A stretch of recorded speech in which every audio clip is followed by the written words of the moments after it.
एक माँ और बेटा दो एक घर में थे। तो एक ही बेटा था, माँ दो ही सदस्य परिवार में थे। बेटे का पिता चल बसा था। 14-15 वर्ष का लड़का हो गया था, पर गरीबी थी। वो लड़का भी कोई बहुत विशेष कमाई नहीं कर पा रहा था। पहले से ही स्थिति डाउन ही थी, घर की कमजोर स्थिति थी आर्थिक दृष्टि से। एक दिन मां ने सोचा कि मैं तो बरसों से गरीबी को देख रही हूं, क्या मेरा बेटा भी हमेशा गरीबी में ही जिएगा? क्या कभी हमारा भी आर्थिक दृष्टि से उद्धार होगा या नहीं? मां के मन में बेटे की चिंता कि खैर मैं तो बूढ़ी हो रही हूं, जैसे तैसे अब चली जाऊंगी, क्या मेरा बेटा भी गरीबी का जीवन जिएगा? तो किसी जानकार से पूछे हमारा क्या भविष्य है, ऐसा ही जीवन जीना है, कभी आर्थिक स्थिति सुधरेगी भी। एक दिन मां बेटे को जो कुछ घर में था जिमा रही थी, भोजन करा रही थी। तो मां ने कहा, रे बेटा, अब मेरी तो खैर जिंदगी संभवतः काफी चली गई है, मुझे तुम्हारी चिंता है कि जो गरीबी की स्थिति में बरसों से देख रही हूं, क्या तुमको भी ऐसे ही जीना पड़ेगा क्या? आगे मेरे बाद भी तुम गरीब ही रहोगे क्या? कोई प्रयोग करना हो तो कोई जानकार से पूछना चाहिए। बेटा बोला, मां बताओ क्या करना चाहिए?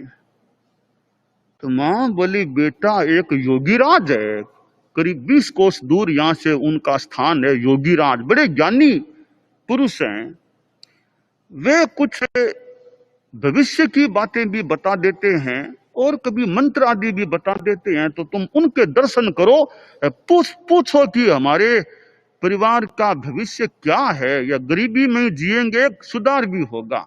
जो कुछ वो कुछ बताएं मंत्र आदि, तो वो भी ले लेना। कि मां ठीक है, जैसा तुम कहो, कि कल परसों ही रवाना हो जाओ, मैं अपना काम चला लूंगी, तुम बाबा के योगीराज के दर्शन करके प्रश्न पूछ के पथ दर्शन लेकर के आओ। अगले ही रोज बेटा रवाना हुआ। मां का बड़ा आज्ञाकारी था लड़का कि मां ने कहा तो मुझे जाना ही है। बेटा रवाना हुआ। एक साथ तो 20 कोस चलना मुश्किल था, कई जगह रुकता हुआ उसको जाना था। पहले दिन कुछ 5-6 कोस चला, सोचा अब तो थकान आ गई, कहीं विश्राम करना होगा। तो एक कोई जाट का घर दिखाई दिया। जाट मुखिया आदमी बाहर बैठा था कि बाबा जी नमस्ते। हाँ बेटा बोलो, आगे जाना है, आज का विश्राम आपके यहाँ कर लूं क्या? आओ बेटा आराम से रहो ना। घर में ले गया जाट का, यहाँ रहो, खाना खाओ, आराम करो, आज क्यों चाहो उतने रहो ना, क्या दिक्कत है? कि नहीं बाबा मुझे तो कल आगे जाना है। कि ठीक है, आज रहो, खाना खा लो, आराम करो, नहा लो, धो लो, सब काम कर लो। बड़े अच्छे आतिथ्य के साथ जाट ने उसको रखा। फिर दोपहर में पूछा, रे आगे कहाँ जा रहे हो? तो वह लड़का बोला कि वो योगीराज के वहां जाना है, कुछ प्रश्न हमारे परिवार का पूछना है, दर्शन करना है, और सुना है कि योगीराज बड़े ज्ञानी हैं, उत्तर दे देते हैं। कहा अच्छा जाओ, तो एक सवाल हमारा भी, हमारे घर का भी पूछ लेना। कहा बताओ बाबा क्या है? अरे मेरे एक बेटी है, आज तो ननिहाल गई हुई है, वो जन्म से ही बोलती नहीं है, तो योगीराज को यह भी पूछ लेना कि वो मेरी बेटी बोलना कब शुरू करेगी। तो ठीक है बाबा, प्रयास करूंगा मैं।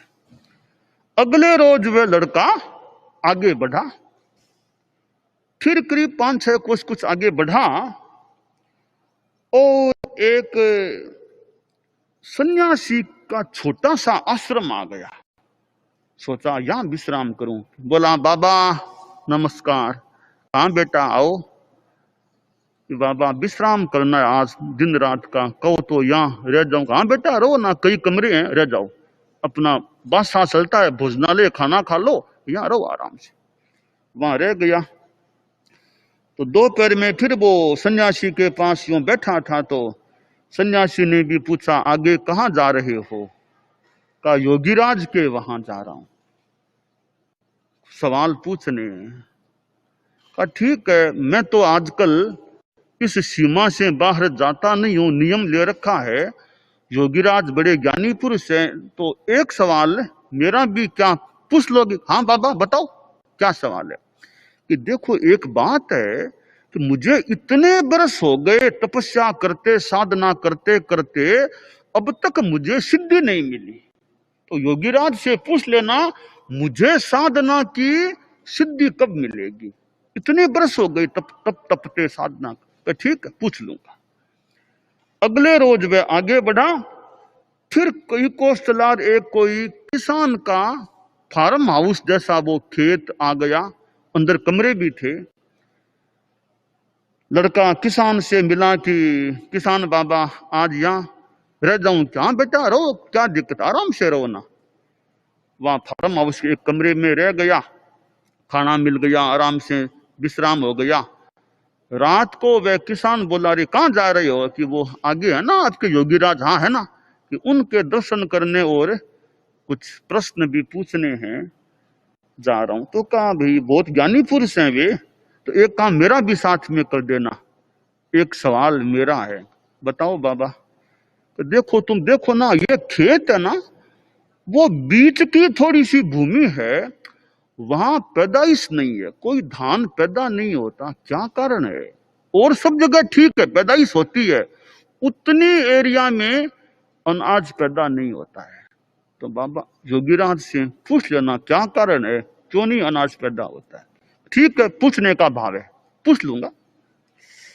अब अगले रोज वह सीधा योगीराज के वहां पहुंच गया और देखा योगीराज के तो लंबी पंक्ति लगी हुई थी दर्शनार्थियों की, बात करने वालों की। वहां व्यवस्थापक लोग थे, उनसे पूछा भी मैं बहुत दूर से आया हूं, योगीराज महाराज के दर्शन भी करने, थोड़ी सी बात का भी समय चाहिए, तो क्या व्यवस्था है? कार्यकर्ता बोले, व्यवस्था क्या, पंक्ति में लगना पड़ेगा, पंक्ति में आते आते नंबर आएगा, तब दर्शन होंगे। दर्शन के बाद यह तय होगा कि तुम्हें बात का समय कब का मिलेगा। दर्शन तो कराओ पहले, भले पंक्ति में लग जाऊंगा, कि बाद में समय तय होगा कब योगीराज समय देते हैं। लंबी पंक्ति में सबसे अंतिम में बेचारा गया। अब वो आगे बढ़ते बढ़ते पंक्ति बदीर, उसका नंबर आया, योगीराज के चरण स्पर्श किए। कार्यकर्ता खड़े थे कि मेरा समय बताओ, वापिस कब आऊं सेवा, मतलब बातचीत करने के लिए। योगीराज ने कहा, अरे शाम को आ जाना, शाम को 6 बजे देख लेना। तो ठीक है। अब बेचारा घड़ी को बार बार देख रहा था, 6 कब टाइम हो, मैं 6 से पहले पहले योगीराज के पास था। 6 से 2 मिनट पहले ही योगीराज के आसपास पहुंच गया।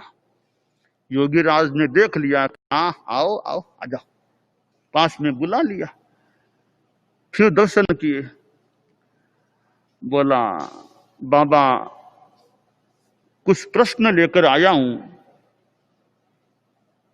उनका समाधान उत्तर चाहता हूं। योगीराज ने कहा, कितने प्रश्न लाए हो? 4 प्रश्न है। देखो, 4 का उत्तर तो नहीं दे पाऊंगा, मेरा नियम है एक आदमी को 3 प्रश्नों के उत्तर, अधिकतम ज्यादा से ज्यादा 3 सवालों का उत्तर दे सकता हूं, इसके आगे नहीं। तो 3 के बाद तो नहीं हो पाएगा, कोई एक कम कर दो, 4 में एक कम करो। अब उसने सोचा, रे एक तो हमारा खुद का मूल जो जिसके लिए मैं चला, वो हमारे परिवार का प्रश्न है, 3 और आगे मिल गए, 4 हो गए, अब एक कम करना पड़ेगा, एक कौन सा छोड़ूं? अब भीतर में त्याग की चेतना जागी कि नहीं, दूसरों का काम तो नहीं छोड़ूंगा, मैं हमारे प्रश्न का त्याग करूंगा, वो नहीं पूछूंगा, बाकी तीनों का काम करूंगा, अपना त्याग करूंगा, अपनी सुविधा छोड़ो, अपना बलिदान करो, अपनी सुविधा छोड़ो। अपना प्रश्न छोड़ दिया, बाकी 3 पूछे और योगीराज ने तीनों के उत्तर दे दिए। अब उसका तो प्रयोजन, 3 सवालों के उत्तर मिल गए, चौथे का तो जो खुद का था पहला, उसका उत्तर तो लेना ही नहीं था, क्योंकि पहले ही योगीराज ने सीमा कर दी, 3 के बाद नहीं पूछना। रात को वहीं विश्राम कर लिया योगीराज के वहीं। सुबह फिर चला। ओ चलते चलते फिर वह किसान भाई का स्थान वहीं रह गया। तो किसान बड़ा उत्सुक था कि क्या उत्तर आएगा। कहा बेटा हाँ आ गया। हाँ रहो यहां आज फिर रह जाओ। कहा मेरे सवाल का जवाब। कहा बताऊंगा, जल्दी मत करो, बताऊंगा बताऊंगा। आराम से पहुंचा, विश्राम किया, फिर कहा बाबा अब सुनो मेरी बात। हाँ बोलो। कि योगीराज ने कहा है कि किसान का जो फार्म हाउस है उसके बीच में जो थोड़ा सा वो भूमि क्षेत्र है उसके नीचे चरु हैं, स्वर्ण मुद्राओं से भरे हुए चरु हैं, उस कारण से वहां पैदाइश नहीं होती है। अच्छा तो खोदो, खोदते हैं भूमि को। किसान उसके बेटे मिले, खोदा तो नीचे कई चरु मिले जिनमें स्वर्ण मुद्राएं भरी हुई थी। किसान ने कहा रे मैं तो धनमय बन जाऊंगा, इतनी स्वर्ण मुद्राएं हैं। पर किसान में भी एक भावना थी कि जवाब यह लेकर आया है इसको भी कुछ इनाम दूंगा। तो कहा बेटा एक चरु या कुंभ स्वर्ण मुद्राओं का मैं तुमको खुशी में पुरस्कार के रूप में, बख्शिश के रूप में देता हूं, या तुम ले जाओ। एक चरु स्वर्ण मुद्राओं से भरा हुआ उस लड़के को दे दिया। अब अगले रोज वह फिर आगे चला। वो सन्यासी का छोटा सा आश्रम फिर आ गया, फिर वहीं रुका। और सन्यासी ने भी पूछा कि मेरे सवाल का जवाब। कि देखो जवाब यह है, एकांत की बात है और सबको हटाओ, सबको दूर कर दो। कर दिया। बोलो क्या बात है। देखो कोई नहीं है, कोई नहीं है। देखो योगीराज ने एक बात कही है, आप बुरा मत मानना कि आप सन्यासी तो बने पर आप में पूरा सन्यास आया नहीं है। क्यों क्यों क्या? 1.25 लाख का हीरा आपके पास है।